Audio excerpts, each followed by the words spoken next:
G'day bike riders. Today we're looking at different types of road furniture that are installed to prevent people from driving or parking their cars in the bike lane. I'm the Bike Route Buddy, bringing you bicycle infrastructure reviews from Geelong and further afield. If you've got a topic you'd like me to cover, drop us a note in the comments. I've had a few comments over the last few weeks about some more location information. It seems that I have a few more international viewers than I expected, so this week, again, I'm in Geelong, Victoria, Australia. We're going to visit a couple of kilometres of protected bike lanes in central Geelong, which are the southern bike link along Moorabool Street and Jerringup Street, and the Mallup Street bike lanes that run east-west through the centre of town. These two routes form about 2 kilometres of protected bike lanes through central Geelong, and they still only get a small allocation of road space, and sometimes only an allocation of footpath. But they are still constantly blocked by cars. Why can't this small allocation of space be respected by people with cars? There are car parks everywhere, and there is a huge allocation of road space for people to drive their cars. So why do they still need to use the bike lane? We're going to look at the road furniture that the City of Greater Geelong has installed to try to keep these bike lanes free from people's cars and keep people on bikes safe. Firstly, the no standing any time sign and the bike lane sign. Not much needed to be said about these ones. These are largely ignored. City of Greater Geelong will ticket these drivers if they see them, but as soon as 6 p.m. comes around, the drivers know the parking inspectors have knocked off for the day. I've got so many photos of drivers flouting the rules. I send them into the City of Greater Geelong, but they refuse to do anything about them unless one of their parking inspectors catches them in the act. After I send a photo in, I usually get a phone call a day or two later telling me that the parking inspectors will go down there and give the owner of the car a ticket, but I politely inform them that the driver moved along long ago. Second one is the painted white line. This works just about as well as a no standing any time sign. There are a couple of favourite spots along Jerringup Street on both sides of the road where people think it is okay to leave their car in the bike lane just to duck into the ice cream shop to satisfy their sugar addictions. Unfortunately, this pushes bike riders out into the traffic lane to go around, rendering the bike lane useless. When I mentioned to this guy that where he was leaving his car wasn't a car park, he simply responded with, "You've got wheels, go around." Looking at this photo, I think he's got legs, or one at least. So maybe he can park his car in a legal parking area and walk to the ice cream shop. This seems to be the attitude of many drivers when it comes to the bike lanes. This one is a serial offender. I've seen the same vehicle parked where it shouldn't be 3 times. It's not quite the bike lane, but it does obscure the sight lines and it shouldn't be there. If the driver can't follow a standard operating procedure for something as simple as parking a car, I wonder how they go installing an air conditioner correctly and safely. The new magic paint along Mallup Street doesn't seem to be having the desired effect either, with even City of Greater Geelong contractors using the bike lane as parking. The third type of barrier, well, kind of barrier, is painting the bike lanes green.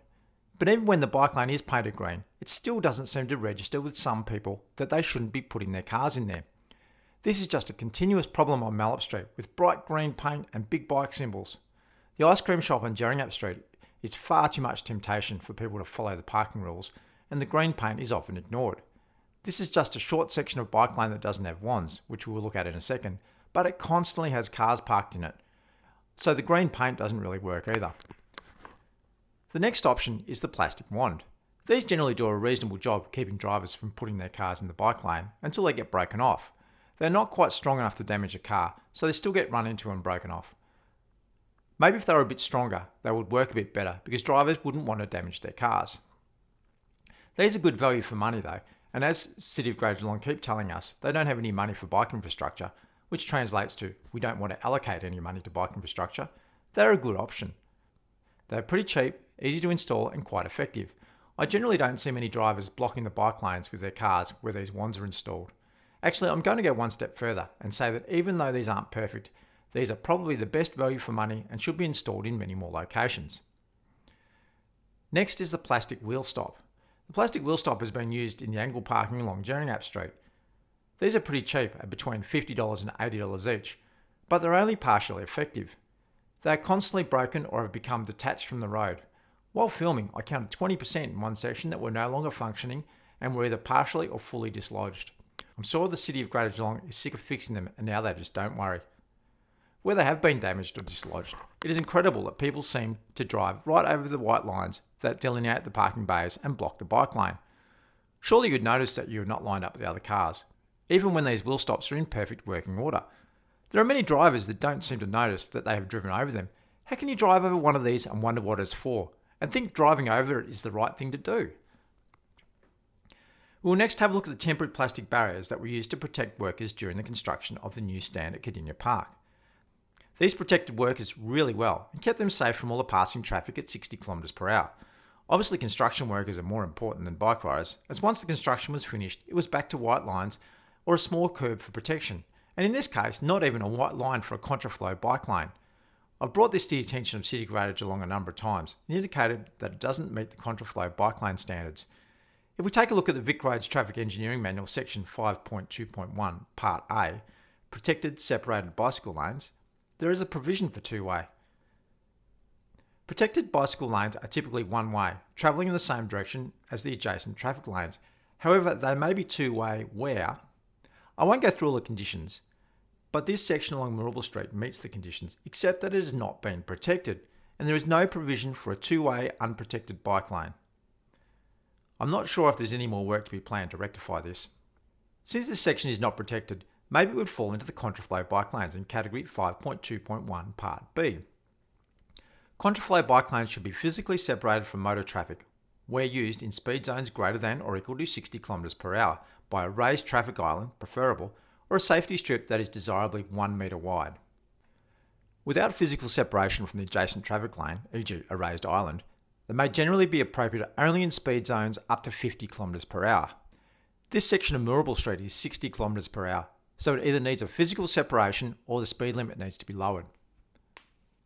This section doesn't meet design specifications. There are no warning signs and it is downright dangerous.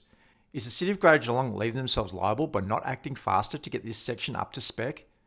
Does someone have to be injured or killed before this gets either a concrete curb, a wand, a white line, or some green paint as a barrier?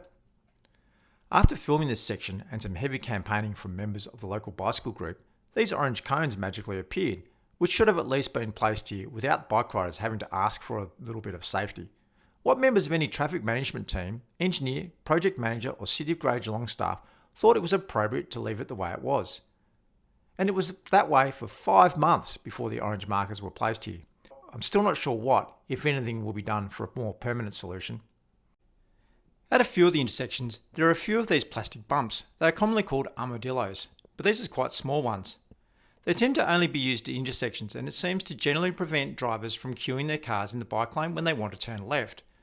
I guess you'd get a pretty good bump if you hit them with any speed. Judging by the state of most of these, it looks like people cut the corners anyway, but they do seem to generally be effective at keeping the bike lanes clear at these intersections, and they are pretty cheap at $42 each. Let's have a look at the concrete curbs. There are 3 types, so we'll start with the rounded, drivable ones that we see along Moorabool Street. These stop drivers from driving in them, but as they are easy to get over, they don't prevent people from parking their cars in them. They are better than paint, but I'm not sure they will protect a bike rider from a distracted driver on their mobile phone. You just have to have a look at the number of tyre marks on them to see how many have been hit by distracted drivers wandering off the road. The second type is a bit higher, and will do a better job of preventing drivers from going over them, as they might scratch the bottom of the car. Unfortunately, there are only 3 installed in this section of Mallop Street, and even still, people drive in the bike lane right up until the curb starts. There has been another one installed since this footage was captured. Maybe another 30 or so along here would help. The best ones are the section along Mallop Street, where there is a full curb and it is hard to drive over. These seem to do the job really well, but they only run for 1 block between Moorabool Street and Yarra Street. I can't say I've ever seen a car in this section, although they are often blocked with people wandering into them. It seems that nothing short of something that will damage cars will keep the bike lanes safe, whether that being wheel spikes, concrete barriers, planter boxes, bollards, or this wavy separator.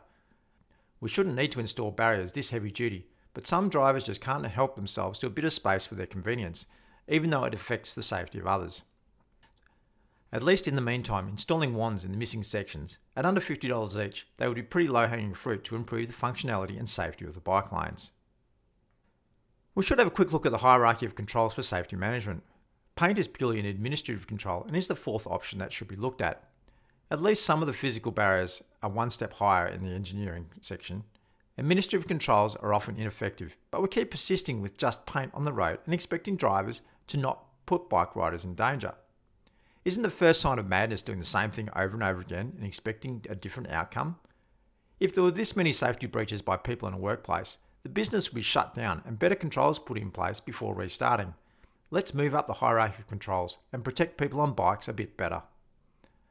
Most of the photos I've taken myself over the last few months, but a big thanks to the local bike riders who sent in some others. Thanks for watching. Don't forget to click on the subscribe button and give the video a like. The more likes, the more influence for change. I'm the Bike Route Buddy, and I'll see you riding in a protected bike lane free of cars.